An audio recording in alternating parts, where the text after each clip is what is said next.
أعوذ بالله من الشيطان الرجيم بسم الله الرحمن الرحيم وصلى اللهم وسلم وبارك على خاتم الأنبياء والمرسلين صلى الله عليه وسلم وعلى آله وصحبه أجمعين.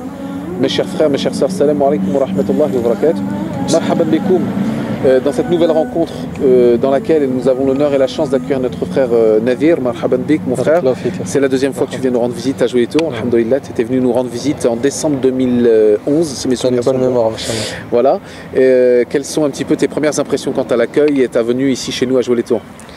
Bismillah, alhamdulillah, wa salatu wa salam ala rasulillah wa ala alihi wa sahbihi wa man wala. Rabbi sharah li sadri wa yassir li amri wahlul 'uqdatan min lisani yafqahu qawli. Wallah, akhi, regarde, il fait très froid. Mais quand je dis froid, c'est Allah yibarak, mashallah. Et en ce moment, grâce à Allah Azzawajal, on a été un petit peu éprouvé par des problèmes de santé dû à ce froid. Alhamdulillah, ala kulli hal, c'est, Inch'Allah, on espère des péchés qu'on a en trop qui partent. Moi, tout simplement, franchement, je suis honoré d'être avec toi, Akhi Mohamed. Allah, il est témoin que je t'aime pour Allah subhanahu wa ta'ala et que j'ai été ravi de cette invitation. Je sais que ça fait longtemps que l'invitation a été réservée avec les frères de l'association. Et entre nous, et c'est un message aussi qu'on donne aux auditeurs, nous, on a vraiment beaucoup de mal maintenant à se déplacer comparé à avant. On a de plus en plus de responsabilités, de choses qui nous attachent un peu, qui nous retiennent sur Paris. Ça fait que beaucoup de gens ne comprennent pas pourquoi est-ce que des fois on donne des dates qui sont lointaines ou des fois on est tout simplement indisponible ou qu'on annule certaines conférences. C'est tout simplement que plus le temps il avance, plus on a du mal justement à se déplacer. Mais entre nous, j'ai pas hésité une seconde quand on m'a dit tu dois rencontrer ton frère Mohamed. François, qu'Allah te préserve et qu'il te récompense. Je suis vraiment très content de vos efforts ici et de l'évolution, alhamdulillah. Donc toujours le même accueil ici, chaleureux, avec les frères Abdelrahim, les frères qui sont autour de toi. Un bon noyau, qu'Allah les préserve, mashallah. Sache que c'est un plaisir pour nous de t'accueillir. Et ça renforce aussi nos liens de fraternité, on en parlera peut-être à la fin de cette intervention. Le sujet qui t'a été proposé aujourd'hui est donc le sujet relatif à l'éducation spirituelle chez les compagnons les tabi'in. Est-ce que c'est un sujet qui te parle et qui est important à traiter selon toi? Voilà, Akhi, regarde, c'est toi qui m'as proposé le thème. Je ne l'avais pas en tête, c'est-à-dire j'aurais aimé un jour en parler, mais ce n'était pas dans le programme de parler de ça. Et le fait d'avoir préparé cette conférence sur comment est-ce que les compagnons ils adoraient Allah et comment est-ce que les tabi'in ils adoraient Allah, voilà, ça m'a fait un grand bien puisque j'ai tout de suite vu à quel point j'étais un microbe et que j'étais vraiment très petit et très loin de ce qu'ils étaient les salafs. On espère qu'Allah subhanahu wa ta'ala nous facilitera de suivre leurs traces parce qu'ils ont levé la barre haute et ils ont fait beaucoup d'efforts et c'est eux nos modèles et nos exemples. Et si seulement on essayait de les suivre, parce que chacun d'entre nous sait qu'il est noyé dans l'insouciance, les péchés, les plaisirs éphémères de ce bas monde, etc. Et tout le monde cherche à remonter la pente.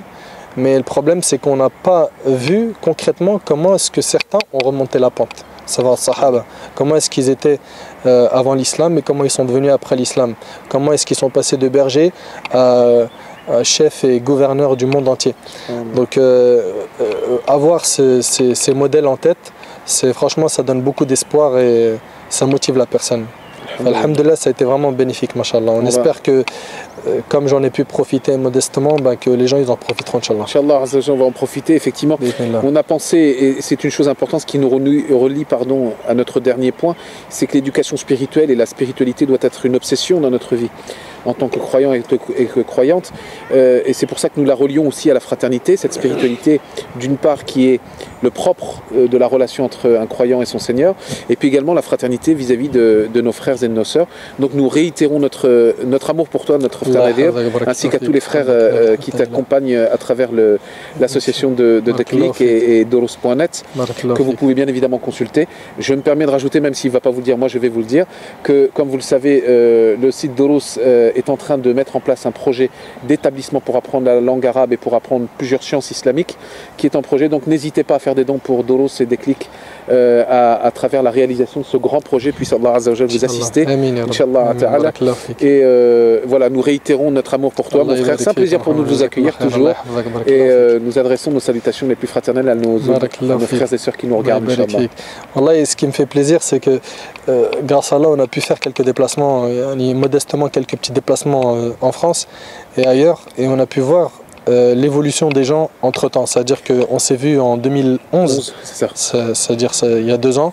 On a vu d'autres frères à Marseille, je ne sais pas il y a combien de temps, d'autres à Perpignan, etc., etc. Et ce qui fait plaisir, c'est de voir aujourd'hui que, par exemple, quand on dit Avignon, on sait qu'on peut compter sur des gens comme Alif Lam Mim, à Marseille, comme l'association Miséricorde. On sait que, alhamdulillah, il y a des gens qui se sont formés, qui ont travaillé, qui ont sacrifié, même chez nous sur Paris, au cœur de la précarité, Baraka City, vraiment beaucoup d'associations, machallah, on les a vus, on a vu leurs responsables, on a vu les gens qui étaient dans ces associations-là. C'est des gens, ils sont partis vraiment de rien, et grâce à Allah Azza wa Jal, avec les efforts qu'ils ont pu fournir, Allah il leur a mis beaucoup de baraka dans leur travail. Et ça fait plaisir de voir une toile qui se tisse, des fraternités, des associations qui commencent à travailler ensemble, des prédicateurs qui s'entraident, parce que nous, de toutes les manières, on n'a que ça. Regarde, subhanallah, toi tu t'appelles Mohamed François, tu es un reconverti, je te connaissais pas il y a quelques temps, et mon cœur il est relié au tien, subhanallah. On s'aime pour Allah et on a un contact fort, alors que je connais pas grand chose de ta vie, c'est juste ta foi et ta religion et tes efforts, tout ça, ça m'attire. Et moi, j'apprécie énormément ça. Et ça, subhanallah, c'est vraiment, tu le trouveras nulle part à part dans notre religion. Et les liens, ils se créent rapidement, alhamdulillah, et on est prêt à se rendre service, et ça, on le voit. Grâce à Allah, aujourd'hui, il y a une évolution. Je peux te le dire de notre côté, parce que Allah subhanahu wa ta'ala nous a permis de rencontrer des gens, que ce soit des prédicateurs ou des chouyoukh ou bien des associations. De plus en plus, il y a des efforts qui sont fournis et des gens qui sont en train de concrétiser beaucoup de projets. Et des familles qui sont en train de se fonder. Et on ne demande que ça. Que main dans la main, on essaye d'avancer ensemble et qu'on délaisse un peu à droite et à gauche les gens qui sont là juste pour jeter des pierres ou regarder juste le défaut ou l'erreur de la personne et oublier tout le khir qu'il a fait. Et bref, tout ce qu'Allah subhanahu wa ta'ala leur pardonne. En tout cas, en ce qui me concerne, Allah il est témoin que j'ai aucune haine contre ces frères-là. Et que Allah il m'a facilité de leur pardonner et d'oublier même de... Alhamdulillah. Si Allah subhanahu wa ta'ala il leur pardonne, c'est l'essentiel. Nous, en ce qui nous concerne, c'est déjà fait, c'est pardonné. Et le reste, ceux qui sont là et qui veulent travailler main dans la main, qui foncent, qui ne regardent pas derrière eux et qui fassent tout pour que ce soit sincère pour Allah subhanahu wa ta'ala, en espérant la satisfaction d'Allah et l'agrément d'Allah Azza wa Jal. C'est sur cette note d'optimisme que nous allons nous quitter. D'ailleurs, nous sommes devant un arbre. Et ce que tu me dis me fait résonance à travers cette phrase extraordinaire qui avait été citée, dictée par un shir qui faisait l'objet parfois de certaines attaques ou qui était un petit peu l'objet de nombreuses critiques. Il disait « Soyez comme l'arbre fruitier, lorsqu'on lui jette une pierre, il répond par un fruit ». Voilà, donc Inch'Allah qu'on puisse être un arbre fruitier, Inch'Allah Azza wa Jal. Barakallahu fikoum, et à très bientôt Inch'Allah. Assalamu alaikum wa rahmatullah.